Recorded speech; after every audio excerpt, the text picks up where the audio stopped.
అందరికీ శుభోదయం అండి. దేవుడు మన కొరకు సిద్ధపరిచిన వాక్యమును చదువుకుందాం. నీ నోటిని కాచుకోము.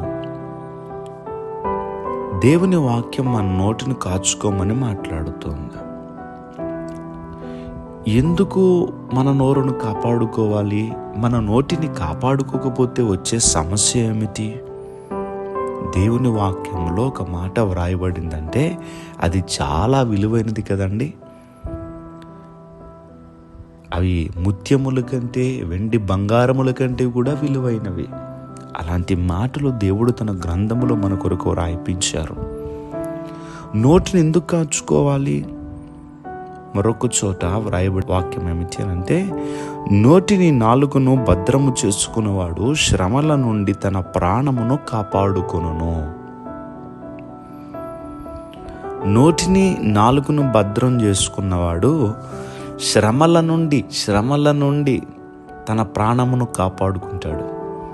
అంటే శ్రమల్లోనికి వెళ్ళకూడదంటే, శ్రమలు రాకుండా ఉండాలి అంటే ముఖ్యంగా నీ నోటిని కాపాడుకోవాలి. అంటే కొంతమంది జీవితంలో వారికి శ్రమలు ఎందుకు వస్తాయి అని అంటే, నోటిని కాపాడుకోలేకపోవటం వలన, నోటిని కాచుకోలేనటువంటి కారణం చేత కొంతమంది శ్రమలకు గురవుతారు. అన్ని శ్రమలు నోటి వల్ల వస్తాయని నేను చెప్పట్లేదు. కొంతమంది జీవితంలో నోటిని కాచుకోకపోవటం వల్ల శ్రమ పడేటటువంటి వ్యక్తులు ఉంటారు.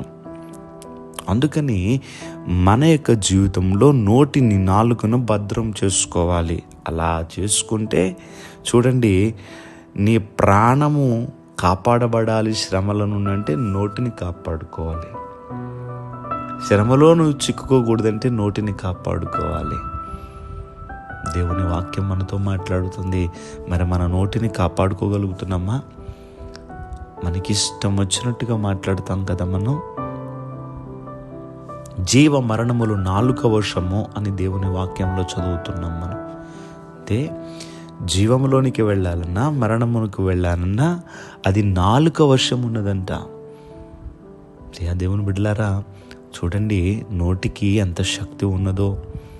అందుకని నోటిని చాలా జాగ్రత్తగా కాపాడుకోవాలని దేవుని యొక్క వాక్యము నీ నోటిని కాచుకోము అని మాట్లాడుతూ ఉంది. శ్రమల నుండి, సమస్యల నుండి నువ్వు కాపాడబడి జీవములోనికి నువ్వు ప్రవేశించాలంటే నీ నోటిని కాచుకోవాలి.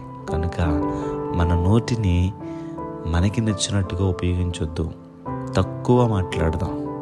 ప్రతి విషయానికి విస్తరించి మాట్లాడవద్దు. మన నోటిని మనము కాచుకుందాం.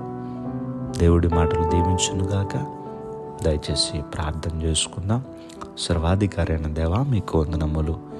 ఈ మాటలు విన్నటువంటి ప్రతి బిడ్డ కూడా, వారు, మేమందరము మా నోటిని కాపాడుకోమని మీరు మాట్లాడిన రీతిగా, మాకు ఇష్టమైనటువంటి రీతిగా మా నోరును ఉపయోగించడం కాదయ్యా. కేవలం మా నోటితో మిమ్మల్ని స్తుతించాలి. నేను ఎల్లప్పుడూ యెహోవాను సన్నుతించెదను, నిత్యము ఆయన కీర్తి నా నోటను ఉండు అను కీర్తనకారుడు చెప్పిన రీతిగా మిమ్మల్ని స్తుతించుటకే మా నోటిని ఉపయోగించాలయ్యా. చెడు మాటలు మాట్లాడుటకు కానీ, కల్పిత మాటలు మాట్లాడటానికి కానీ, అసభ్యకరమైనటువంటి మాటలు మాట్లాడటానికి కానీ ఎప్పటికీ మా నోరును ఉపయోగించకూడదు. కేవలము మా నోటి ద్వారా మిమ్మల్ని మాత్రమే స్తుతించాలి. ఈరోజు మీ వాక్యము ద్వారా మా నోటిని కాచుకోమని మాట్లాడినందుకు స్తోత్రాలు చెల్లిస్తూ, ఈ మాటలు ప్రతి హృదయంలో కూడా ఫలింపచేయమని, ఈరోజు నిబిడలందరికీ మీరు తోడుగా ఉండమని యేసుక్రీస్తు వారి యొక్క నామం పేరట అడిగి వేడుకుంటూ ఉన్నాం మా పరమ తండ్రి. Amen, amen, amen.